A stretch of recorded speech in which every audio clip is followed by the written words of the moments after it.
Hello Virgo, welcome dito sa aking channel, Kapalaran 888. Welcome.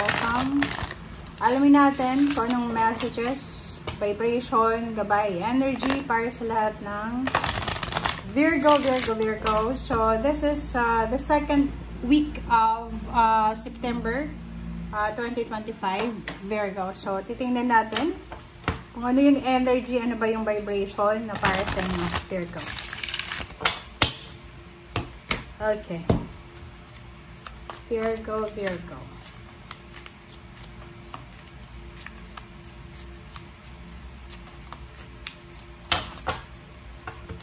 Okay. First card natin is number 26. Be true to your heart, Virgo. Number 8. Okay. So, sa linggong ito, sinasabi ng Bara sa'yo, Virgo, na kinakailangan mo daw na maging totoo. Maging totoo ka sa sarili mo, maging totoo ka sa kung ano yung nararamdaman mo, maging totoo ka sa yun, sa emotions, yung mga likes, dislikes natin, yung mga ginagawa natin sa ngayon, mga plano natin sa buhay. Be true to yourself, okay? And at the same time, sinasabi dyan kasi it's number 8 na your manifestation ay nakadepende sa kung gaano ka katotoo sa sarili mo, or kung gaano ka katotoo sa hangarin mo. Okay? Okay, next card natin is the Star. So, this is your dreams, Virgo. Okay? So, dito sa the Star, sinasabi ng barahan na the Archangel Juphiel, number 8. This is number 8. So, 8 siya. There's a happy times. There's a, parang ano to good news. Okay? So, there's a good news coming para sa mga Virgo. Especially there's a new moon eclipse, diba, sa 21. So, hindi pa naman sakop ng linggong ito yung 21. But there's a good news, Virgo. Isang masayang pangyayari ang linggong ito. Or pwedeng ang linggong ito ay siya yung magsisimula ka dito na masayang lahat. So, make positive, optimistic, long-term plan. So, kung ano man yan ng mga plano mo sa buhay, be true to yourself and prioritize long-term plan, and kung ano man yan na long-term talaga, wag yung short-term. Okay? Kasi sa panahon ngayon, 'di ba, masyado tayong stress or masyadong nagmamadali yung mga tao na parang ang gusto nilang is instant, 'di ba?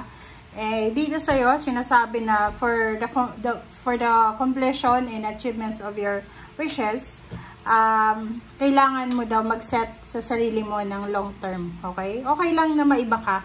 Kasi minsan, 'di ba, like sa relationship, alam mo ba, yung iba, parang ang bilis magpalit ng relationship sa ngayon. Instant siya, 'di ba? Mabilis maka-move on, like kaka-break lang, tapos meron na naman. And sa'yo, sinasabi ng bara sa'yo na okay lang maiba ka sa mga tao. Okay lang na iba yung buhay mo or yung mga nangyayari sa'yo.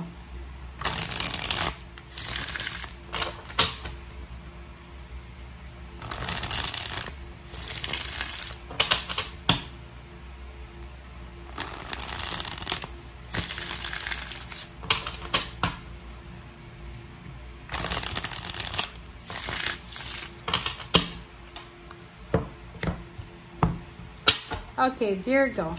First card natin is the World card. Second is 3 of Swords. Next is 4 of Swords. Next is Queen of Swords. And sa ilalim mo, kukunin ko siya, 7 of Pentacles. Doon sa mga Virgo, maybe yun, may mga Virgo na masyado kang naiinip. Pwedeng naiinip ka sa kung ano man na decision. Maybe this is your decision, or maybe yun nga, you're waiting, diba? Maybe love life, or parang tingnan mo siya. Okay, ang dami niya, diba? Ang dami. Tingnan mo, Virgo. Dito yung sa ilalim mo, 7 of Pentacles. So, you're waiting. It's either you're waiting for the harvest season, you're waiting for a lump sum of money, for a relationship, for a decision, okay? And maybe 3 years, 3 months ka nang naghihintay. It's either relationship siya, like love life. And nakikita ko sir dito, pagod na pagod ka na. Lalo sa pera, parang yung iba sa inyo dyan, sobra-sobra yung expectations nyo sa finances. And then, parang disappointed ka kasi iba yung expectations mo sa mga nangyayari. Okay. So, the World card and the Three of Swords, yun na nga. Meron sa inyo dito na you're waiting for the fulfillment, diba? Achievement, satisfaction, or parang ano, like, halimbawa, naghihintay ka kung kailan matatapos yung kontrata mo, kung kailan ka makakapagsimula, or maybe planning to work abroad. So, nagpa-process ka ng mga papers, documents, or anything. And medyo natatagalan ka na, medyo napapagod ka na sa paghihintay. Medyo nakakaramdam ka na din ng heartaches and disappointments eh. So, sinasabi ng Barasyo dito na kailangan mong magpahinga. Sa linggong ito, huwag kang masyadong magmamadala. Yan yung sabi sa'yo dito na you need to parang slow down. Slow down, take a rest, meditate, contemplate, reflect.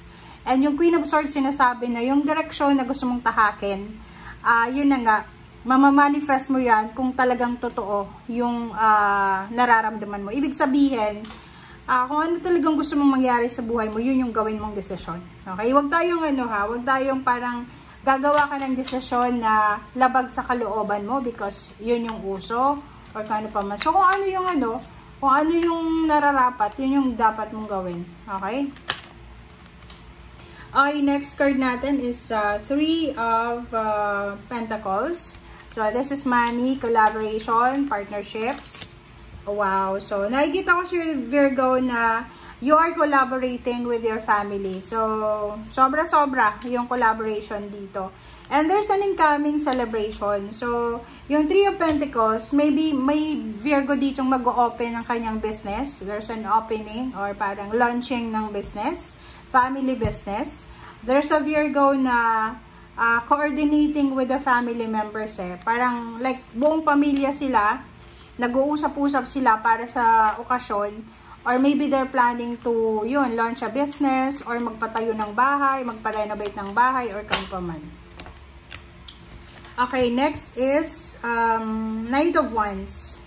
Okay, Knight of Wands, sinasabi ng Knight of Wands na yan na isang exciting na pangyayari ang posibleng darating sa'yo. Since this is the star, sinasabi na happy moments talaga siya. So, kung ano man yan na direction na inatahak mo sa ngayon, ano man ang ginagawa mo, ano man ang plano mo sa ngayon, Virgo, yun na nga ang sabi sa'yo ng barahan na tuloy lang, okay? Tuloy lang kahit mabagal, kahit na like, kasi di ba sabi ko sa'yo, ang iba sa ngayon, may iba na mabilis ma-promote, mabilis makahanap ng trabaho, mabilis umasenso, mabilis magka-love life, mabilis mag-asawa, mabilis din mag-break, mabilis din mag-resign. Pero sa'yo, sinasabi ng barahan na okay lang na yung improvement mo ay medyo mabagal. Kasi still, improvement is improvement yan eh. Mabagal man or yung mabilis, still improvement pa rin. And yung direction mo, papunta pa rin yan sa happy time, sa positive result and sa right path, 'di ba? So, okay lang 'yan. So, just focus lang sa kung ano ang kailangan mong bigyan ng priority sa ngayon. Thank you guys. Bye.